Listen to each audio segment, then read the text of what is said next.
Unaenda kuonyesha how to work with the autoclave na switch on, then unakuja hapo na switch water pump.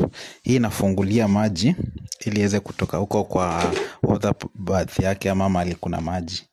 Ndio kuja kwa hii drum ya kwa autoclave, unajua inatumia steam. So unaipea time after kufungua hiyo switch, maji chungulie pale chini kwa ile chuma.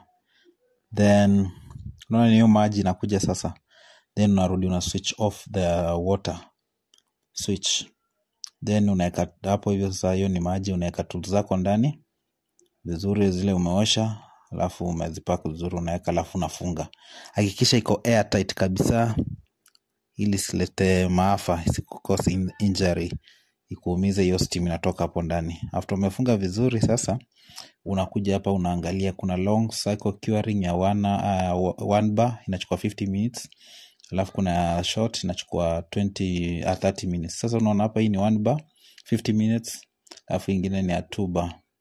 So unazunguka una turn kabisa hadi unaweka hapo kwa mita ya 2 bars ile ya 30 minutes.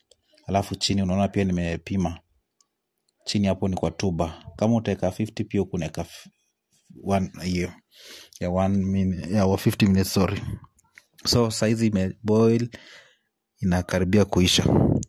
One thing about this autoclave machine ni kwamba ni automatic. So hapa nangoje imalize, imeturn kutoka huko mwisho kwa 30 na kuja kumaliza, alafu iko na switch. Once imemaliza ku autoclave, we na ring kunotify kwamba imeshamaliza kazi. So you either leave it pressure cool ama utaisaidia by kutoa pressure. So let's wait tuone vile ita ring hapo. Itagonga yenye usikie sauti tap, ama kuna bell, kabel kana ring. So let's wait, utaona inaruka ili itoshane zile straight lines mbili.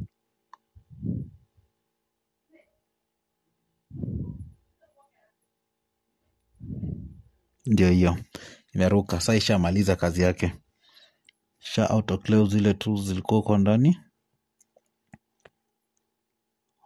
Then tunakuja hapa juu. Hapa hii ni ile pressure, unaona ile white, hiyo ni pressure. Na pima pressure ilipanda kufika hapo. So hii button nyingine ya juu ni ya ku release the pressure, sorry.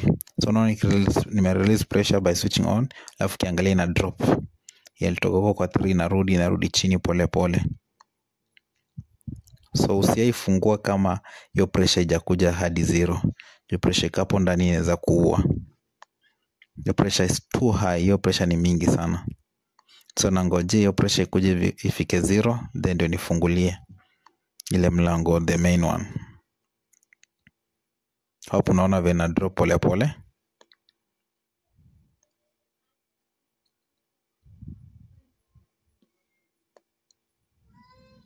Again, just a reminder, hapa ni Abyssinia Dental Center. Your health is my top priority. Namba yetu ya simu ni 0710 165910. But this machine is good, ni digital. Hawezi kustrain sijui ngoje hapo ipige kelele ifanye, hata unazima na hapo unaenda kwa nyumba jioni na mkuja asubuhi sha autoclave. Now inafika mwisho. Ishafika mwisho, I switch it off. Then nakuja nafungulia sasa mlango ya ile tools nilikuwa nimeweka ndani. Tunaona ile pressure ndogo ilikuwa imebaki ndani ikitoka hapo kando kama steam. Ndio hiyo. Unaona vile inatoka hiyo steam. Sasa hiyo ndio nilikuwa nahakikisha kwamba inarudi hadi 0. Ndio hiyo. Hapo ukiweka mkono unachomeka vibaya sana.